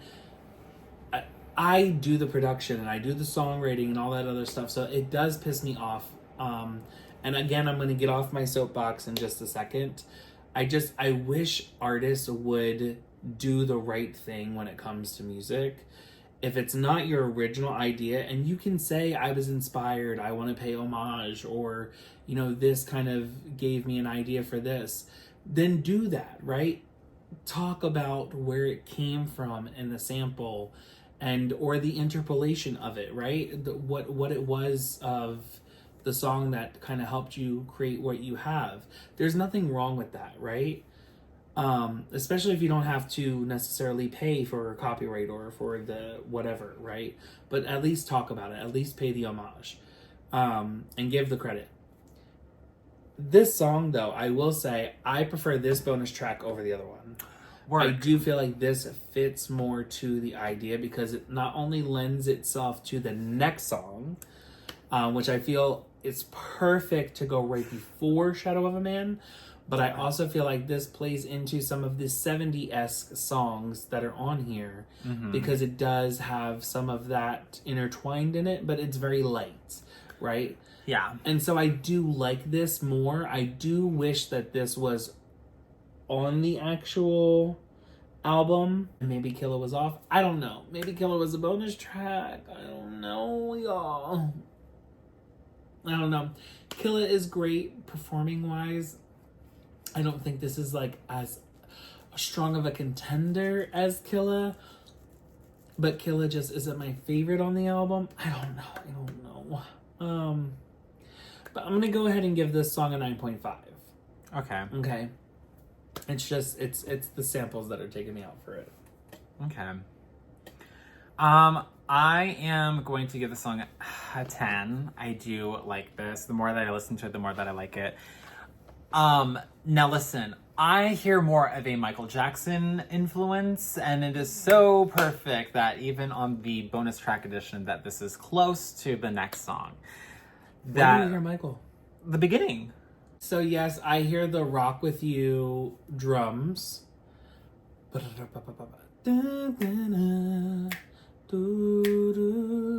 Okay, yeah. Definitely hear the Rock With You drums. Is that what you heard? No, I heard Thriller. Are you talking about Thriller? Thriller. Okay. Yeah, I heard I Thriller. do hear Thriller as well. Again, I feel like we could have reworked some of this tracking list, but that is my opinion. I don't know, but I like this. This is fun. It's cute. It has that 70s vibe, but like, I don't know, I like the lyrics. They tie in very well with the rest of this album. Truthfully, I have to agree. I like this bonus track more than I like Can't Stop the High. I don't know, like, I just it's weird. I feel like maybe it's also because at this point of the album, it's like what we're hearing a little bit more is those kind of like the Fame Monster lyrics about like death and like animalistic like instinct, you know what I mean? Like this like otherworldly, like non-human like feelings and energy like taking over your body to like, I don't know, do crazy things. Like that's just what I feel like we're getting now to the point of the album, and I feel like that's kind of where it starts to come even more alive, and that's why I like it. And it should have been probably maybe on the full album, but I don't know. Who knows what her team thinks of and what her mind thinks of either, but I'm so ready for the next song. And yes, me too. So without further ado, and here is Shadow of a Man. Track 13.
So Michael Jackson. I know. Not even funny. I'll be honest, I actually listened to a AI version of this with Gaga and Michael a lot in the car. It sounds so good. I really, really wish, and I pray that Michael's estate reaches out to Gaga and says, hey, listen, can we do a version of Michael on this, whether it's AI or not? That would be great. Or if they kind of incorporate some of his previous vocals or like a verse or something that he has hidden in the vault, would be great for this as well. Even if they kind of did something where they did like a Thriller meets Shadow of a Man, I would even be up for that.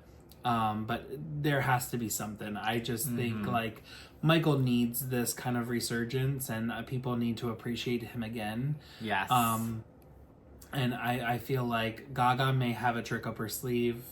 I have no idea, but this also should have been a single. This is my second favorite song on the album. Behind Abracadabra, this is the one. Yeah.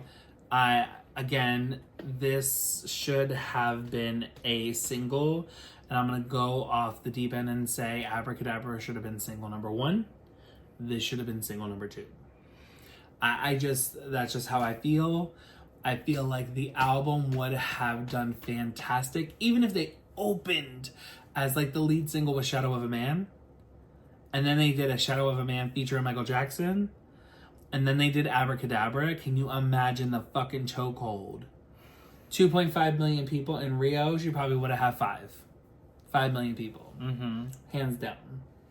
Michael would have rose from the grave his damn self. Yeah. Like, plus I can also see, like, if Gaga were to do a video and pay homage to Michael, there would be like a hologram version of Michael in the video. I don't know. I don't know. I still think about the hologram performance that they did of him, and I'm like, ooh, that was really good, but I mean, we could tell. No. But yeah.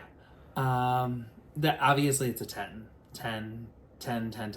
If I did not say it, it's a 10. So, yes. Yeah, this song's a 10. I love it. I have to agree. This is my second favorite song off the album. Right next to Abracadabra. Like, I just love it. It's so good. I mean, the fact that we got this tease for like at the ending of the Chromatica Ball Tour movie.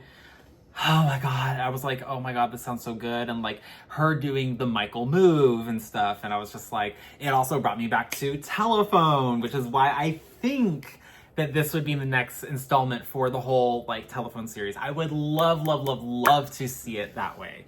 I love this. I love the lyrics. I love her singing. I love the production of this. This is so good. And the more that I listen to it, the more that I just fall in love. Like, it's such a great song. It's a 10.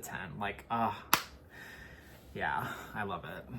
Yes. Now, the next song we have is The Beast, which is Junior's favorite song off the album. So let's dive into this. Turn on the music. Touch like who ring the alarm, brain your eyes are ready, so tick tock, your mind. Yeah.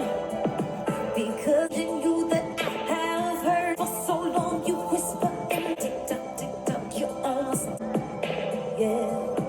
You can't help who you have denied. Your arms both know why. Yeah, we both know.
So there's a sample here too. Do you know it? What's the song? The I can feel it calling in the air tonight. I mean, I could hear Phil Collins in the, like, what is that? Like the shakers, the you know, like that in the. But no, the melody is "Bleeding Love" by Leona Lewis, which is technically Jesse McCartney and Ryan Tedder, One Republic. It was meant for Jesse McCartney's album Departure, and then Hollywood Records didn't like it, and so they gave it to Leona Lewis. But it falls into the same thing. You know what I'm saying? Like, it's the same cadence, the same melody, and still, I don't see Ryan Tedder or Jesse McCartney on here, and they were the only two people that produced that song. So it's like, those are the things that I'm just kind of like, how are you getting past this? I just don't get it. I do like this song. I do understand why Junior likes it as well, because I can hear it now. It is more so like the only R&B tinge type record. But I also feel like I like this song in the placement of where it is in the track list, because it comes after Shadow of a Man and Kill for Love. I maybe feel like it should have been Shadow of a Man, Kill for Love, and then The Beast, because I feel like, again, I know that this song is more so written to be sexualized, right? But I just feel like storyline, The Beast could also represent in this whole like monster vibe and feel, right? Yeah. And so I feel like putting it from Shadow of a Man into Kill for Love into The Beast kind of still fits that monster-esque thing, right? And I feel like it also kind of, again, touches back and pays homage to the Fame Monster in a way. Oh, I am gonna have to give The Beast a 10. A 9.5 or a 10. But yeah, I'd probably give it a 9.5 because of the whole credit situation and not giving credit, but yeah, no, I mean, I really love this song too. I'm gonna give it a 10. It's very 80s, you know, I don't know, to me, it's that, Calling in the Air, whatever that fucking song is called. Phil Collins. Yeah, that I feel like it's very that and that energy. And I like it, I think it's cool. Also, I feel like the vocals are slightly Michael. Like, slightly Michael influence. Like, I can see their influence, yeah. Just a little bit, not a lot, just in certain places. But I don't know, like, I just kind of thought about that, thought that was very interesting. But yeah, I don't know. Like Dirty Diana-esque. Yeah. Vocal-ish, yeah. But yeah, I guess my thing is, like, when I love the lyrics, I love the vocals, and I love the production, but I still like that we have this almost ambiance to this song, you know what I mean? Like, it's really cool. I mean, I don't know, this is such a good song, and I mean, I love her ballads, too. I feel like she just does so good on ballads. She writes good ballads. Track 13, 17, Blade of Grass. Traces of long illusions torn. You say like me, love of you, until I die and brand new. From the blade of finger living, though the truth be your queen. Out of pencil, steel, burning shield. Come on and cast and make it of memories. To your eyes, shelter.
another sample.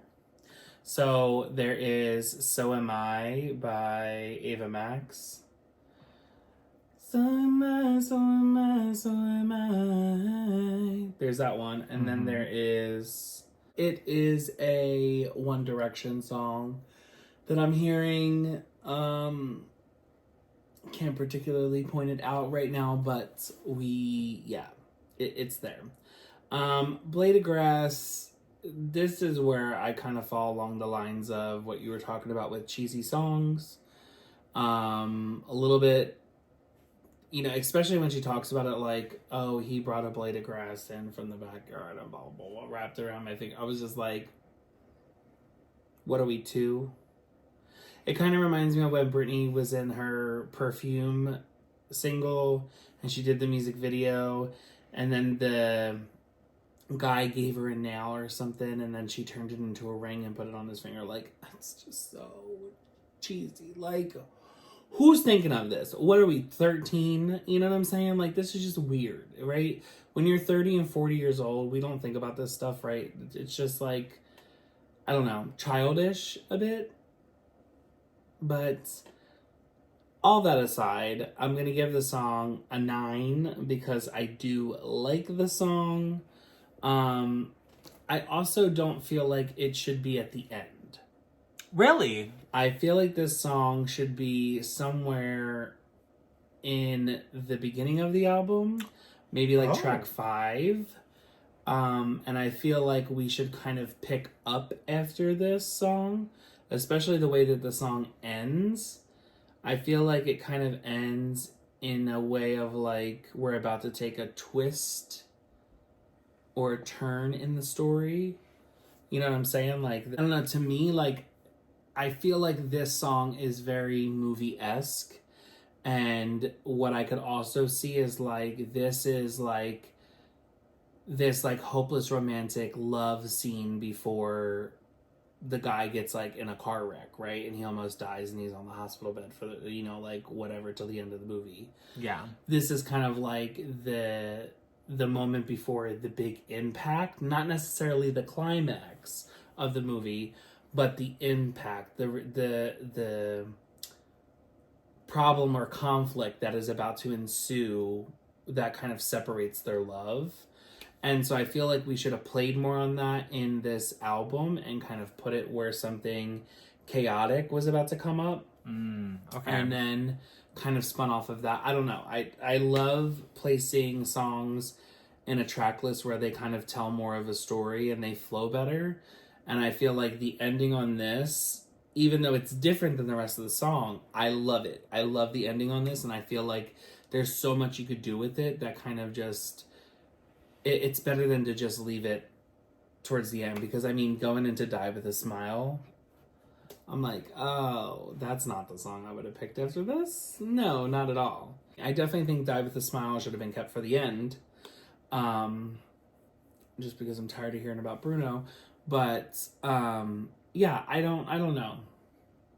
I don't think that this song, though, should be followed up with Die With a Smile. I would have liked to see maybe, like, some acting, chaos, theatrical moment from Gaga. Okay. You know, like how she ends Paparazzi when she's on the VMA stage? Yeah. Like that, right? You kind of have, like, that dramatic music that's playing at the end. That's kind of what I would hope for this. Yeah. Okay. I don't know. I'm gonna give it a 10. I think it's cute. Yeah, I guess it is cheesy, but, like... I guess for me, it's just like, I like how everything just fits. Like, like the lyrics, the tone of the song. Like, I like it. It is a hopeless romantic song. And I mean, listen, I'm a sucker for a hopeless romantic song, But, like, I don't know. I think it's cute. I think it was cute that, like, her fiance was like, how do I propose to you? Like, give me an idea of how I should propose to you. And she was like, I don't even care. You could just grab a blade of grass and wrap it around my finger. Like, I'll say yes. Like, and that's just how this song was born. Like, I love that idea. I love the idea that, like, a symbol of love does not need to have this, like, materialistic value to it. Well, that's you. Yes. That's you. Yes. But not everyone's like that. So I'm just saying it's no, like... No, that's fine. I will walk around with an ashtray on my hand. You don't have to be like me. But, you know. But yeah, I don't know. I just think when that... you're broke like your look, that's on you. Well, she definitely ain't broke. No, I'm talking about you. Work. But I'm just saying, like... Yeah, I like the idea and the message behind this. And I think it's really, really cute. And I like that there's a key change. And then we're going to go into the last track, track 16, Die With a Smile, with Bruno Mars. Mm-hmm.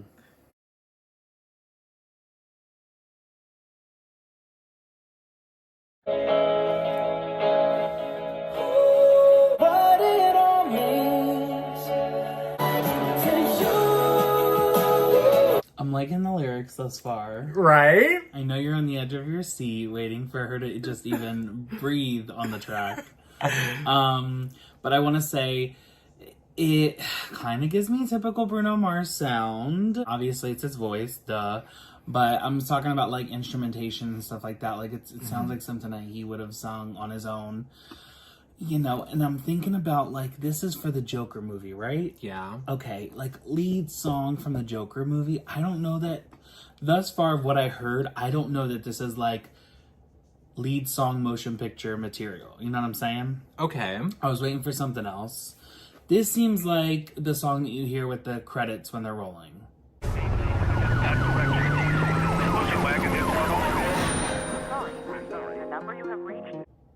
You know, on a movie. Okay. This is like the end. Or this is like maybe something that you get like when there's like tragedy and chaos in the movie and then like there's like some somber like time and period before we get to like the ultimate climax or like we get to like the resolution, you know? Yeah. So I just don't know how I feel about this song in like a, you know, like a big hit kind of way. Like I honestly, hearing the song, from what I've heard so far, obviously it's only Bruno's side. Yeah. But I don't feel like we're going to be getting many live performances of this. Really? Not from the sound. No, I don't see it. But I will also say, I don't think that the fucking cover depicts anything on what the song sounds like. Lost in the world, the only war we're fighting for tomorrow. So I'ma love you. Yes, Gaga, you look so good. I wanna be next to you.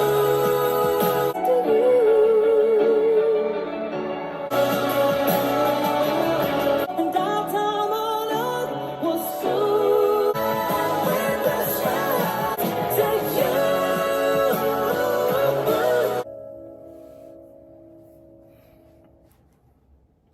Okay. Well, when Gaga came in, it was much better than just by Bruno by himself. Bitch, not you over here crying.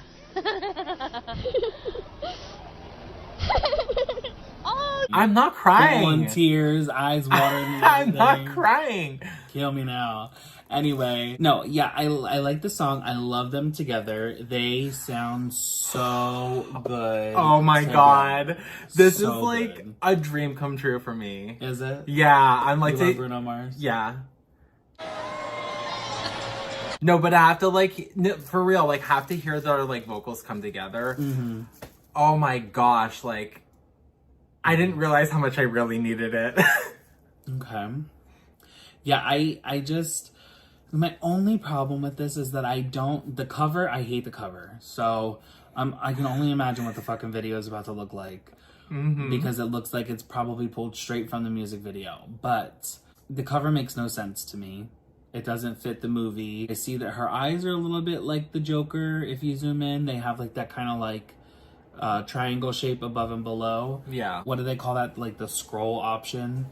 You know, like when you're like looking for something on like PlayStation and it's got like the arrow above and below and it's like your screen names. Anyway. But yeah, like I just don't feel like it fits. And then the song, I don't feel like it just doesn't seem like a movie song. Like the lead song to a motion picture soundtrack. Yeah. It doesn't feel like that catchy, grabby song. And I'm also kind of like, this is supposed to be the Joker. Isn't this DC? What are we about to get in this movie? Like, is this about to be more like a sad movie? Is this not like it's the Joker? Come on. I mean, like, you get the humor, you get the villain, you get the, you know, that kind of like mix between like bitter and sweet, you know? It's like, I don't know. I don't see this as like the lead single from the movie. But it also makes a little bit more sense if it's not the lead single from the movie and it's just something that's more like attention grabbing for the audience to kind of give them something to burn. Because if the movie's not coming out until October, we are a month and a half in advance from the movie. And you usually get like the, you know, lead song from the soundtrack around the 2-month mark, right? And then you get another song around like the month mark right before or like the week before type thing. I'm really hoping that there's a second song and maybe it's Gaga by herself, or maybe if it's another, you know, Gaga and Bruno type thing. That would be great. I'm really hoping that maybe there is also a cameo of Bruno in the movie, because might even be cool if maybe like this music video is like actually pulled from a scene in the movie, and like this look is just one of Gaga's characters. You know, she's playing the Joker, right? Yeah. If it's just one Harley of her Quinn. Well, okay, if it's one of Harley Quinn's looks in the movie and like it's a scene that they had pulled, or like in an extra scene, like a bonus scene that just didn't make the cut, and you kind of get like an idea of it, and this is kind of just like a glimpse into the movie, that would be cool. But I don't know, I kind of don't have any hope for it. I would rate it on the side of their voices together and it being a song like that, and the lyrics and the composition and the production of it. If I wasn't depending on this being the lead song of a soundtrack, I would give this like an 8, you know? Okay. But because it's the lead song on the soundtrack, I'm probably going to give it a 5. Really? Okay. Just because I'm really let down by the idea of this being the lead soundtrack. I mean, if you even think about like, what was it? Suicide Squad. Yeah. That one song, Sucker for Pain. I'm just a sucker for pain. That is like, that's how you open up a soundtrack, you know, like that's a lead song from a soundtrack. And I'm kind of thinking like, okay, well, you're following, you know, this type of music as like these lead singles, like this is kind of the direction that you went in. Again, it's not something I see like during the big action pack part of the scene. I'm not seeing this during a lot of like demise and craziness that's going on. I'm not seeing this at the height of the climax. I'm seeing this as more of like the in-betweens than necessarily like the main focal point. And that's kind of what you would want from the lead soundtrack, or the lead single from the soundtrack. So, I mean, like if you look at Bodyguard, you know, not necessarily a comic type of movie, but if you look at The Bodyguard, Whitney Houston, right? Well, yeah. Girl, you went for the song, you know? Yeah. But no, here's the thing. I understand what you're saying, and I'm actually glad that you did bring up about the whole thing about singles and soundtracks and all that, because we did have that discussion earlier, and I was going to try to bring it up here and talk about that, because I wanted more of an interaction with the audience about this and see how y'all felt about that, about this being the first, this being the lead single for a soundtrack for Joker and DC and Harley Quinn. How do we feel about all this? right. Because for me, as far as for the song, I love it. To me, I'm actually going to give this song a 9. If it wasn't Gaga singing it with Bruno Mars, would you still give the song a 9? No, I wouldn't. I'm not even gonna lie. No, I mean, listen. If it was probably any other female, I probably wouldn't have. If Taylor Swift was on this song with anybody else, she would have given it a 1. Yeah, 100%. So you're just basing it off of the artistry and who's behind it.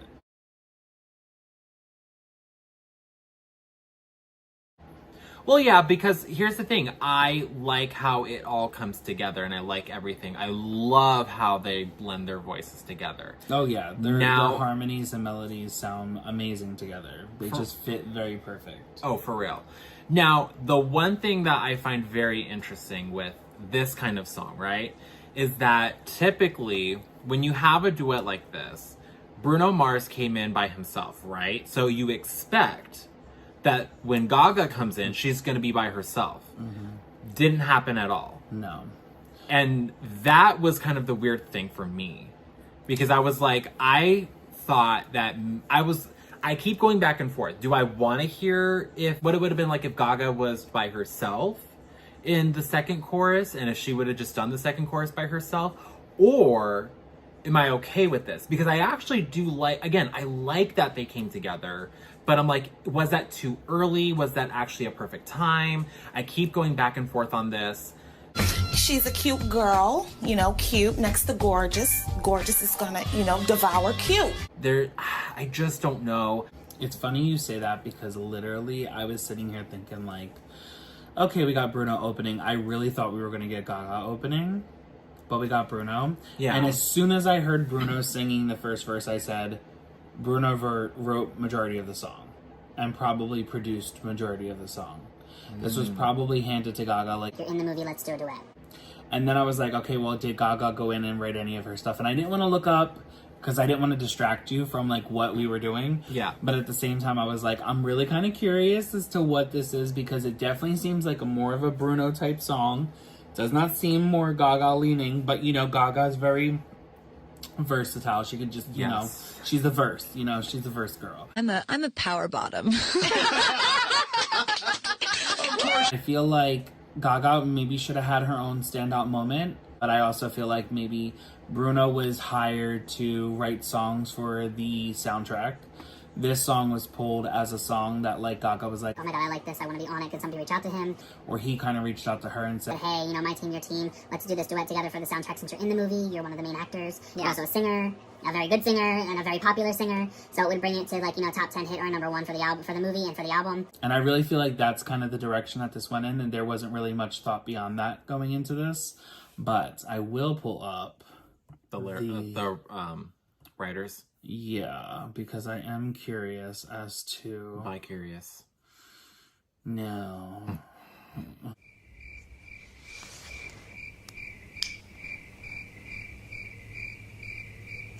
No. Songwriters, Gaga, Bruno, Andrew Watt, Dernis, and James.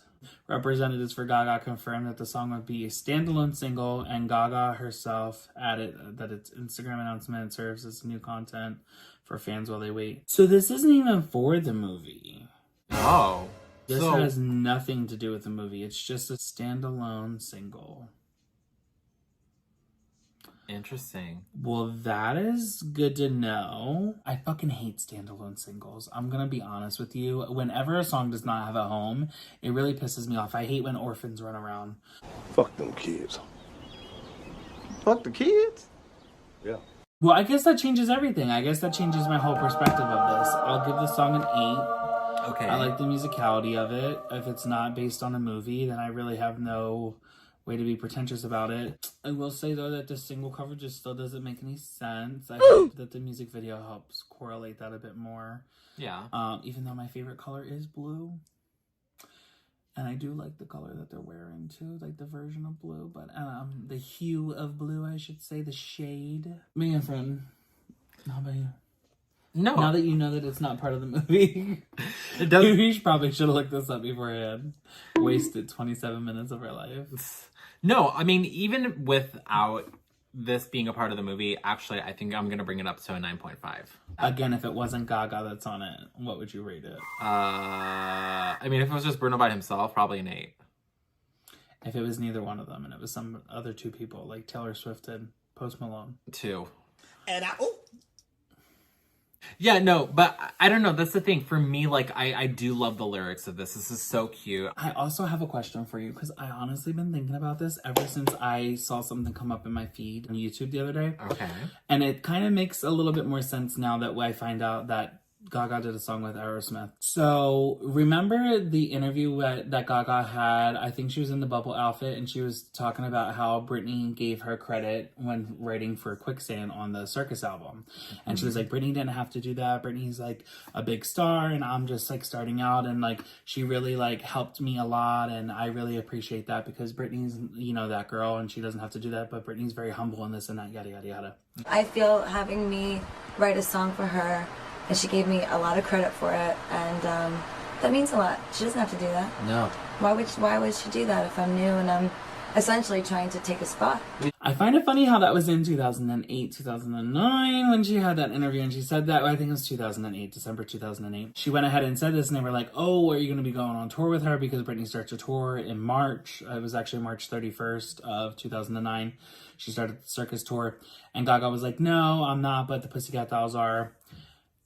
I was like, I wonder, you know, because obviously she was under the conservatorship at that time, if that was very much orchestrated by the conservatorship and Miss Lou Taylor herself, because I could see that happening, especially if they were trying to push an artist along. And, you know, there's people from Interscope who Lou Taylor is kind of connected with, so that makes sense. But it also makes a little bit more sense as to why Gaga later on down the line did a song with Aerosmith, who is also a client of Lou Taylor's. The connection there is just a bit eerie, but I'm also thinking like Gaga really supported Britney during the Free Britney movement and really spoke up for her during House of Gucci. The way that she was treated in this business was really wrong. And the way that women are treated in the music industry is something that I wish would change. And I'm wondering, like, how much of that maybe was what Gaga maybe was holding back from saying, or like didn't say, but she saw. Because obviously a lot of entertainers see a lot of things. Cher even said that she saw and heard a lot of stuff, and that, you know, a lot of people in Vegas that were there, artists and stuff like that, heard and saw a lot of stuff about what happened with Britney. And I was just like, was Gaga maybe brought up right under Britney? Like, was Britney used as like a catapult to help make Gaga into like a bigger star? Because like she wrote for Britney, you know, and stuff like that. So I'm like, it's just, I don't know. I mean, okay, listen, if we're going to dive into that. It's a whole deep dive, but. Yeah, listen, if we're about to dive into that, I mean, I don't even know if we should make a second video on this. But, I mean, if we're going to dive into that. So let's get into the evidence of why I think that might have been. I actually did not know that Aerosmith was a client for Lou Taylor, so. You know. Everyone who's been performing at the Super Bowl the last couple of years has been a Lou Taylor client. Since, I think, Jennifer Lopez. Or before Jennifer Lopez, yeah. Oh, before, okay. I don't know how much of that information that these people actually look into. It could also just be sheer ignorance, because Gaga, unfortunately, can be a pretty oblivious and ignorant person. And I say that as much as a big Gaga fan. You know, unfortunately, she does have her faults. And I think that she blindly has love and support for people that are just not good.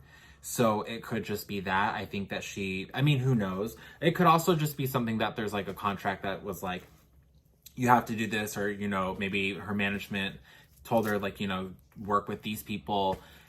I don't know. So many things that we could speculate on. And and Gaga's also a big rock fan. She has listed a lot of rock artists that have influenced her and her music, and has talked about how that's been a big staple for her family and her upbringing. So for her, I'm pretty sure, you know, performing and singing with Aerosmith has been, you know, a big dream. Because let's also be real about this, that she has performed with Aerosmith in the past before. She has sang and covered Give Me Shelter. Well, Britney performed with Aerosmith too on the Super Bowl in 2001. And with NSYNC and Mary J. Blige, which it's funny because Mary J. Blige and Aerosmith are also Lou Taylor clients, you know, like it's just, the web is webbing when that happens. And Britney loves Aerosmith, don't get me wrong. She loves Steven Tyler, she loves Aerosmith, even though Steven Tyler is in, you know, hot water for a lot of things that he did when he was younger. That's for a different channel on a different day. Hi, check over at BJ's because she's got a lot to say about it. But that's Surprise Witness if you're looking for it, or BJ Investigates. Facts ain't defamation, and neither is speculation, girl. This is all opinion. Love you, mean okay, bye. There's just like so much that happens. It just makes you think like how small the entertainment industry is and how many people are just connected and you know, convoluted together. Because as much as you also say like, you know, well, Gaga's, you know, a little ignorant to this and that, I also say that I feel in the documentary 5'2" that she was talking about Britney at the end. Yeah. When she was sitting down with the other Britney, she was like, you know who, and they've been through a lot, and I really, she's such a good soul. I love her, blah, blah, blah, like all that. And I was like, she's definitely talking about Britney. And what it did to Anna Nicole Smith. And what it did to... Yeah. You know who. Like it just seemed so like she knew, but she couldn't say anything. And then I also think about like, well, you know, Telephone was originally supposed to go to Britney for a blackout, and you know, then she did it with Beyonce, and she talked so much about how she really doesn't like Telephone because it wasn't originally for her. Yeah. And it's like, I just wonder if she like wanted that shot so bad because she loved Britney for so long. Oh my God, and then the VMAs. Oh yeah. Giving Britney the award and everything. Oh my God. Britney taught me how to be fearless. She taught us all how to be fearless. Girl, no, there's too many different coincidences here. They knew each other's people for way too... No. I mean, I love Gaga. Don't get me wrong. I love her. It's just very weird how when you start to get into these different things and rallies and stuff, you start to understand and uncover a lot of things that you maybe were just hidden in plain sight. Yeah. That you really didn't understand or know. But yeah, I just thought I'd ask you that question because that came up today and I was like, bitch. Now let's talk about this album. Overall, I'm probably going to give the album a 9. Even though I did some of them lower than that. I kind of feel like in my head, it kind of evens out to be like a 9. Yeah, you know, again, I'm going to harp on it. The samples are pretty heavy in this. I wish that she would have at least given credit to them. It would have been less of a blow to go through and like hear it and not see the credit. But, you know, if that's how people are moving, then that's how people are moving. But I just wouldn't be able to work like that as an artist. I do feel like this album is sort of an evolution of past hits and paying homage and into the future of what her sound is. I do like the direction of this album and like where it's going. I do wish that it would have been darker and more dancier, in my opinion. And kind of like an evolution of the Fame Monster and what we could have gotten if that was a full album. Yeah, I don't know. I really do like this album, and my standout tracks are probably going to be Abracadabra, Garden of Eden, Shadow of a Man. They're probably my top 3 standout. And, yeah. You? Well, hold on. Okay. So first initial listen, right? I don't know. Like, I was like, okay, this is my top 4 because I really do like this. I really like a lot of the sounds. I really like, a lot of what she's playing with, you know.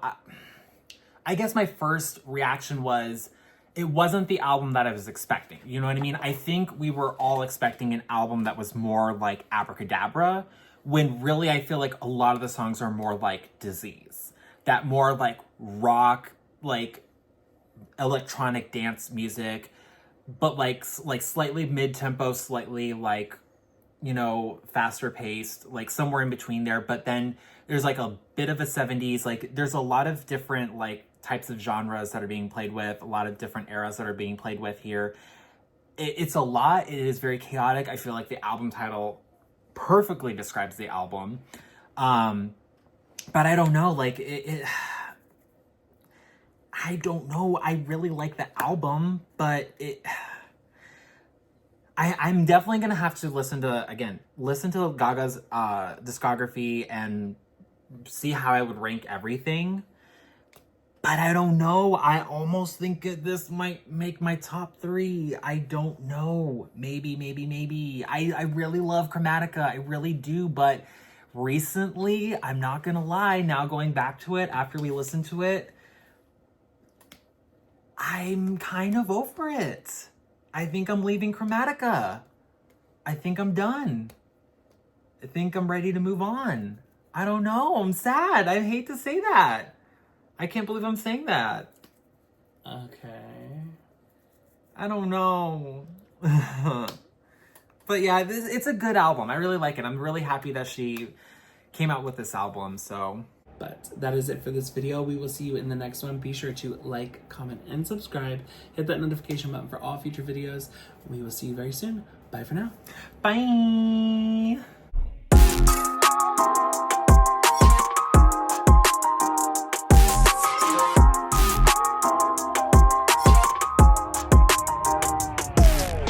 Until I feel the vibrations.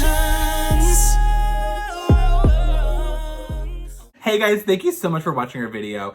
If you enjoyed it, why not go check out some other videos like the interviews and the unboxing videos? Oh yeah, I forgot about those. Yeah, they're like down there, duh. Duh.